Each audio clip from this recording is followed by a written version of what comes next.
Hey everyone, and welcome to The Explainer.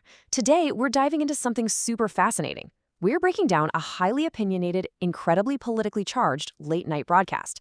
Now, you probably know that late-night panel shows are absolutely famous for blending comedy with intense partisan outrage. But look, our goal today isn't to agree or disagree with them. Instead, we're going to neutrally examine their arguments, dissect their narratives, and figure out exactly what makes this kind of political entertainment tick. Because this source show jumps wildly between topics, here's a quick roadmap for us. First, we'll look at their satirical late-night headlines. Second, a reality star running for mayor. Third, the panel blaming California leadership. Fourth, a pretty wild congressional Snapchat scandal. And finally, deleted tweets and damage control. Let's dive in. All right, part one, satirical late-night headlines. The show opens up, and the host just fires off jokes targeting a truly diverse range of subjects. We're talking everything from rumors about an Apprentice reboot to poking fun at isolated Star Wars fans, straight into mocking a proposed New York crime bill for aging inmates, and then wrapping it all up with a jab at Spirit Airlines abruptly ending operations. By rapidly shifting gears from pop culture to state legislation and corporate bankruptcies, the host establishes this broad strokes comedic environment where, honestly, literally nothing is off limits. It completely disarms the audience before the heavy political commentary even begins. But here is where it gets really interesting. The host drops this massive number, $77 million. Now, that was the reported box office taking for the movie The Devil Wears Prada 2. On the surface, it's just another pop culture headline, but the host brilliantly uses the core premise of that movie, which, if you remember, features a young woman working for a cruel, totally unreasonable boss, as a direct bridge. He takes this theme of terrible leadership to completely pivot the show from lighthearted satire right into a heavy, highly critical segment on what the panel views as failed state leadership. Which brings us to part two. Reality star runs for mayor. To really set the stage here, the panel cites a very specific and honestly pretty shocking statistic. 64,000. That's the number of people who reportedly fled Los Angeles County last year alone.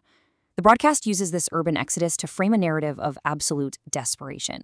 They paint a picture of a city grappling with homelessness, crime, and wildfires, basically arguing that the political establishment has completely failed the people. And they illustrate exactly how they visualize that failure by showcasing a viral campaign ad from Spencer Pratt. Yes, the former reality TV star who is now running for LA mayor. Pratt physically contrasts his own current living situation. He's actually residing in a trailer after losing his home in a massive wildfire, against the multi-million-dollar luxury mansions of his established political opponents, folks like Karen Bass and Nithya Raman. It is a striking concept. They use it to argue that career politicians are entirely insulated from real-world disasters. Now, of course, this unconventional tactic drew immediate pushback from the establishment. The broadcast highlights a quote from Mayor Karen Bass, who said, "I feel like he's exploiting the grief of people in the Palisades." But check out the panel's immediate framing underneath it. They ask, how can someone exploit their own grief? The show actively mocks the mayor's response here, portraying her as deeply out of touch with a citizen who actually lost everything. Then, the broadcast presents Pratt's incredibly aggressive rebuttal. He fires back. "If Karen Bass forgot that she let my house burn down, the only grief is my grief, my community's grief." The panel totally champions this raw, unpolished anger. To them, the fact that he experienced this lived tragedy, the literal loss of 7,000 homes, well, that makes him a far more credible leader than the career politicians they claim allowed these disasters to happen in the first place. All right, moving on to part three. Panel blames California leadership. The panelists really start to build their case on specific financial and demographic grievances here. They cite $1.5 billion spent on homelessness without actually solving the issue. They point to $235 million spent on a high-speed infrastructure train project that currently has exactly 0 miles of track. And like we touched on, they highlight the 50,000 plus people fleeing the state entirely. So the panel uses these numbers to argue that state politicians haven't just made a few innocent mistakes, but have purposefully ruined what was a previously thriving state. The absolute crucial point of this segment is captured perfectly by panelist Tyrus, who stated, "They are more excited with their suicidal empathy than they are with actual real empathy." This right here is the absolute cornerstone of the panel's argument. They are firmly asserting that current leadership prioritizes performative, identity-driven politics, what they are dubbing suicidal empathy, over the tangible, practical solutions that actually help residents. Things like stopping wildfires or building solid infrastructure.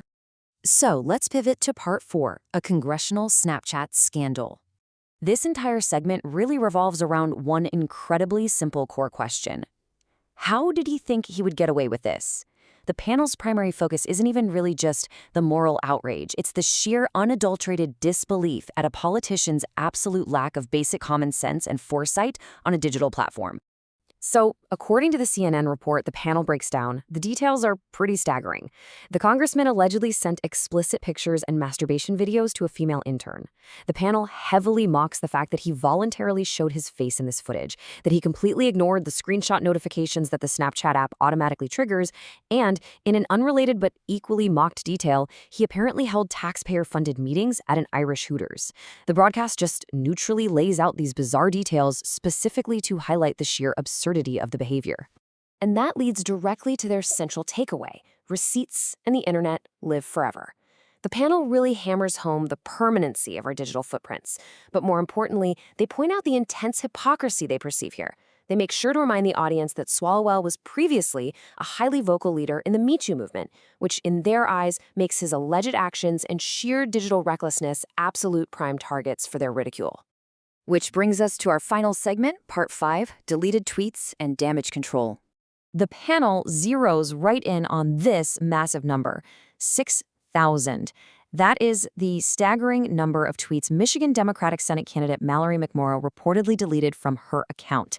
Now, the panelists vehemently argue that scrubbing your social media history to this extreme degree isn't just routine campaign management. No, they frame it as an absolute admission of guilt, operating on the assumption that you really only delete things that prove you hold extreme or unpopular views.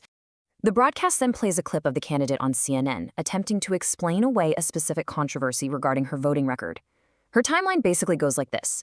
She claims she decided to permanently move to Michigan in 2014, but called the whole 2014 to 2016 period a 2-year process of a millennial's settling in, which ultimately resulted in her voting in California in 2016. Well, the panel found this utterly absurd. They heavily mocked the idea that it takes a millennial 2 full years to execute a move across the country. But the real target here is, once again, the hypocrisy. On one side, you have McMorrow's actions, voting in California after declaring she had permanently moved to Michigan. On the other side, you have her current rhetoric, publicly calling out a Twitter user in 2024 for doing the exact same thing and explicitly labeling it illegal.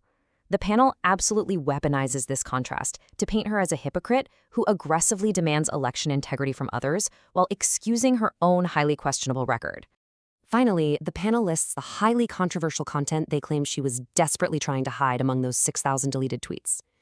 This list included comparing Trump supporters to Nazis, claiming economic struggles are constantly blamed on others, criticizing rural Middle America, and even making derogatory remarks about the residents of New Jersey. By highlighting all this supposedly scrubbed content, the hosts cement their argument for exactly why they believe she is a fundamentally flawed and, in their words, terrible candidate for the Senate. Which brings us to a final, really important question I want to leave you all with. How do late-night political panel shows shape our public perception of local elections and national scandals? By breaking down this broadcast today, we've seen exactly how they operate. They take solid facts like a 64,000 population decline or a candidate deleting thousands of tweets, and they wrap them up in this highly potent blend of comedy, outrage, and deeply partisan framing. Look, whether you lean left, right, or straight down the center, understanding exactly how these shows structure their arguments through humor and hyperbole is absolutely vital for navigating our modern political media landscape. Thank you so much for joining me for this explainer, and keep asking questions about the media you consume.